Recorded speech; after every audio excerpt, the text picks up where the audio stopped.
Hello everyone, welcome to Meera's kitchen. આ વિડીયોમાં હું તમને બરેજ અથવા તો મીઠી સેવની રેસીપી શેર કરીશ, જે ઉનાળામાં એકદમ ઠંડક આપશે। તો અત્યારે મીઠી સેવ અથવા તો બરેજ જેને આપણે કહીએ છીએ, એના માટે આવી રીતના રેડી ઝીણી સેવ મળે છે, એ લઈ લીધી છે।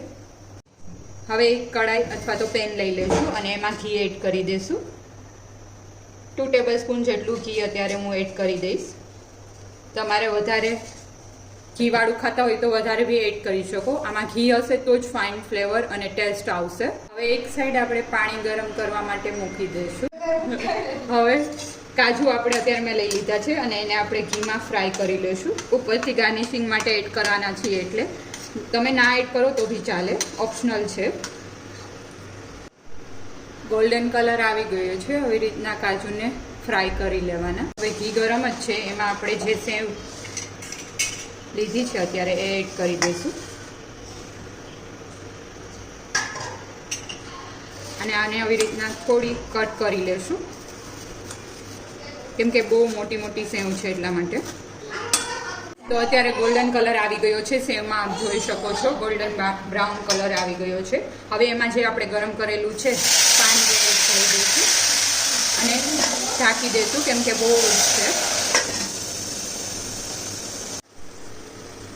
પાણી એડ કરી દેવાનું છે।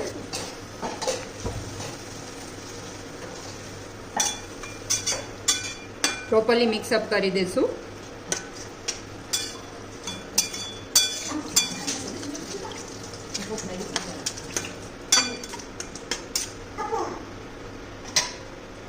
હવે આપણે શુગર એડ કરી દેવાની છે આમાં, એઝ પર ધ ટેસ્ટ। તમને જેટલું મીઠું જોતું હોય એ રીતના એડ કરવાની છે।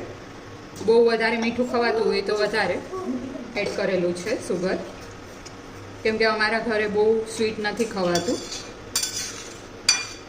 પ્રોપરલી મિક્સઅપ કરી દઈશું અને પાણીનો ભાગ છે એકદમ એબ્ઝોર્બ થઈ જાય ત્યાં સુધી આપણે કૂક કરી લેવાની છે।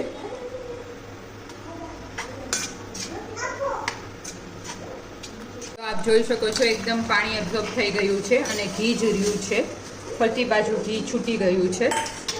હવે ગેસ ઓફ કરી લઈશું અને સર્વ કરી લેવાની છે। તો રેડી છે મીઠી સેવ, જે ઉનાળામાં એકદમ ઠંડક આપશે। તમે આવી રીતના કિડ્સને બી સર્વ કરી શકો અને મોટા બી ખાઈ શકે એવી એકદમ ઠંડી એવી સેવ રેડી છે અને ટેસ્ટમાં બી બહુ જ ફાઇન લાગશે। નોર્મલી આપણે પાણીમાં ઉકાળીને બનાવતા હોય એના કરતાં આવી રીતના ઘીમાં બનાવેલાનો ટેસ્ટ બહુ ફાઇન આવશે। ઉપરથી આપણે કાજુ જે ફ્રાય કર્યા હતા એ એડ કરી દઈશું।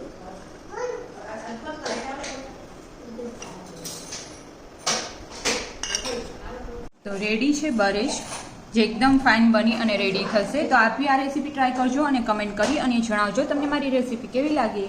Thank you for watching my video.